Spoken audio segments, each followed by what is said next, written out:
أعوذ بالله من الشيطان الرجيم بسم الله الرحمن الرحيم الحمد لله رب العالمين والصلاة والسلام على أشرف المرسلين محمد صلى الله عليه وسلم وعلى آله وصحبه ومن اهتدى بهديه إلى يوم الدين ثم أما بعد السلام عليكم ورحمة الله وبركاته.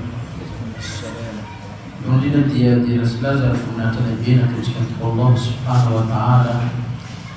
Hari sudah taftah li wali kama fatuk Muhammad sallallahu alaihi wasallam suan biu fi al-kalbi siru para ratia dari zafi kita tampata manara kan zani suk dan mizan mana kata bina fi al-mutan insyaallah taala.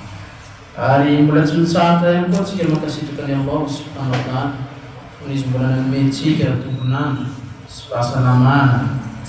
Hari taufik yang kau nafaskan nanti kini solati azhur fahini namun yang kata jamaah pengatakan Allah Subhanahu wa taala yang jadi ni solat yang tertirat itu bani sandewasa sampuni zai antu ni tirat ke wana fazani para di sanjana ni antu fara insyaallah taala.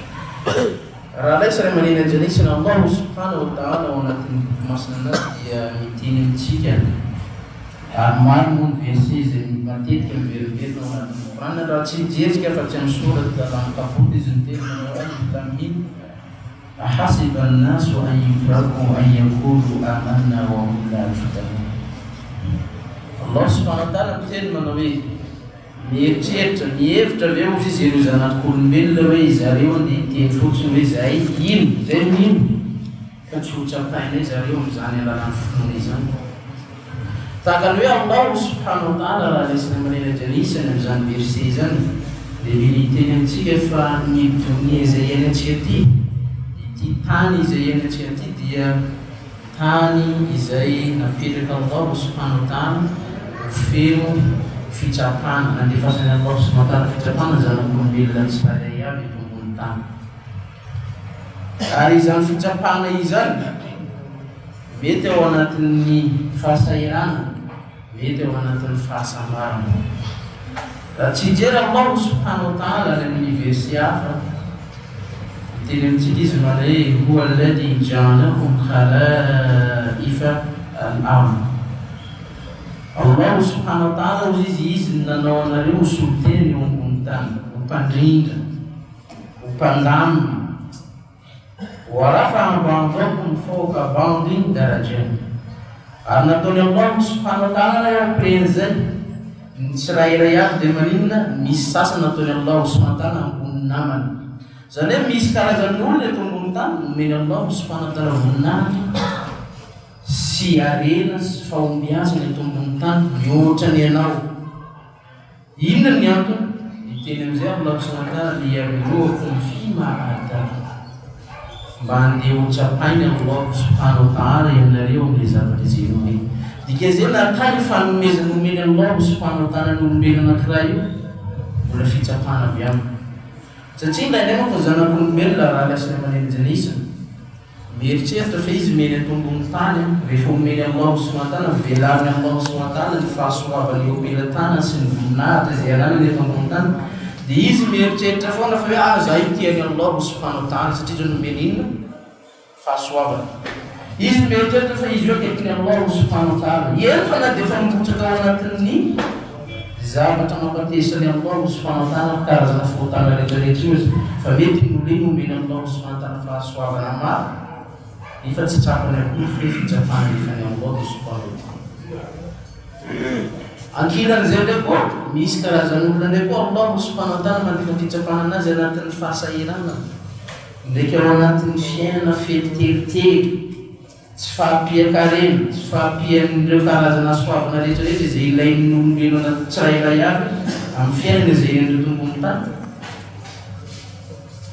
ini letre ficapan na zai misma tumani Allah Subhanahu wa taala mtino surat al-Fatihah sekiranya dengan ayat surat al-Fatihah sentini nam versi ban-banan manui fa amma al-insan idza mabtalahu rabbuhu fa akramahu wa na'am fa yaqulu rabbi akraman.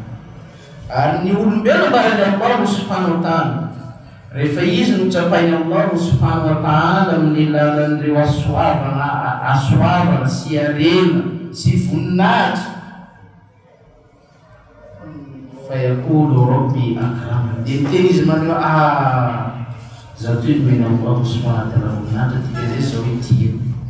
Matetika tsika anatin'izay hoe anao zany amin'ny vanim-potoananao mena Allah sy natsotra Allah subhanahu wa ta'ala ny plasinao amin'ny firenena misy anao, nampitombony ny hareny mobilatananao, nataony mivelatra ny businessinao, volamena ndraiky tsaikotsaiky resaka vato sy ny karazany mivelatra. Anao mieritreritra fa anao io no tena tian'ny Allah subhanahu wa ta'ala. Diso atsika izy koa marina, nefa iny zavatra nefa ny Allah subhanahu wa ta'ala io mampivelatra. Allah subhanahu wa ta'ala manome voninahitra, manome harenanao tsirairay avy io, fitsapana io. Ianao raha tsy mahay mitana dia ho lasa anatin'ny lavitra. Ankilan'izay Allah subhanahu wa ta'ala premier verset miteny wa amma idha mabtalahu rabbuhu faqadara alayhi rizqan fayaqulu rabbi ahanan. Misy amin'ny zanak'olombelona any rehefa Allah subhanahu wa ta'ala tereny Allah subhanahu wa ta'ala ny fiainany sy ireo karazany harena izay teo belatany nataony Allah subhanahu wa ta'ala tsy ampy azy. Fayaqulu rabbi ahanan, iteny amindreza manao zao io tsotsonavin'ny Allah subhanahu wa ta'ala, zao io nataony Allah subhanahu wa ta'ala tsisy dikany, zao io nariny Allah subhanahu wa ta'ala. La zay tsy anisan'ny toetra zay mampiavaka ny mpino sy ny tsy mpino. Io tsika tsara hadisy izay nitenen'i Rasul sallallahu alaihi wasallam amiteny manao hoe ajaban li amri mu'min, mahagaga tokoa izy ny fiainan'ny mpino anankiray. Inna amrahu kullahu lahu khair, ny fiainan'ilay manontolo dia ao anatin'ny atsanana sy fahasambarana. Walaysa dhalika illa lilmu'min, ary izany zavatra zany dia tsy natokana afa-tsy ho an'ny mpino irery ihany. Inona io zavatra io? In asabahu sarra shakara fakana khairun lahu, rehefa nisy karazana soavana nomeny Allah subhanahu wa ta'ala, nisy fahasambarana nomeny Allah subhanahu wa ta'ala, zany velatra ny business zay natao, shakara fakana khairun lahu, izy na nakasitraka Allah subhanahu wa ta'ala, ary zay ny tena tsara. Wa in asabahu darra sabara fakana khairun, raha nisy karazana fitsapana lozana nefa ny Allah subhanahu wa ta'ala, tsy fahampiakareny, fahafatesan'ny nama, fahafatesan'ny ray aman-dreny, tsy mandeha businessinao, sabara fakana khairun, izy manam-paharetana amin'izay zavatra izay, ary zay tena tsara. Eto zany mpaminantsika Muhammad sallallahu alaihi wasallam raha laisana idrisa militeny fa iman mpino dia mizara roa. Raha ohatra imanina io mitongilana amin'ny lafiny ray, dia zay imanina tsy ampy toerana. Iman io mizara roa. Iman amin'ny lafiny voalohany inona? Shukr, fahaizanao mankasitraka Allah subhanahu wa ta'ala amin'ny alalan'ny fahasoavana izay omeny anao. Iman faharoa amin'izay koa iman sabr, anao ihany koa mila manam-paharetana amin'ny karazana fitsapana nefa ny Allah subhanahu wa ta'ala. Jeraka ny tenentsika teo Bedoana fa ny fiainana eto ambony tany io dia fiainana fitsapana. Ny olona izay afaka amin'izany fitsapana izany dia le mpino izay mifititra ao anatin'ny sogodara ny Allah subhanahu wa ta'ala sy nampianatra ny fomba amam-panao an'i Rasul sallallahu alaihi wasallam, araka le hadisy izay nitenentsika teo fa izy mahay mankasitraka amin'ny vanim-potoanan'ny Allah subhanahu wa ta'ala amin'ny anazy fahasoavana, ary manam-paharetana ihany koa izy amin'ny vanim-potoanan'ny Allah subhanahu wa ta'ala manefa fitsapana karazan'ireo fitsapana rehetrarehetra mety andalo eto ambony tany. Ka eto raha laisany amin'ny janisa, ohatra tsy hevitra mihitsy fa hoe anao ny vanim-potoana omeny Allah subhanahu wa ta'ala fahasoavana io, dia zay Allah subhanahu wa ta'ala io mankaty anao, Allah subhanahu wa ta'ala io akaikinao, Allah subhanahu wa ta'ala falifaly amin'ny zavatra izay ataony, natao zavatra tsy manjara zay la tsy ataontsika karaha tsika mpino zany tsy mitovy amin'ireo zanak'olombelona hafa izay mieritreritra fa hoe rehefa nivalin'ny fahasoavako io mivelatra, dika zay za eo ao anatin'ny inona Allah subhanahu wa ta'ala manavolavolana ndraiky manintahirana ndraiky akaikiny ao.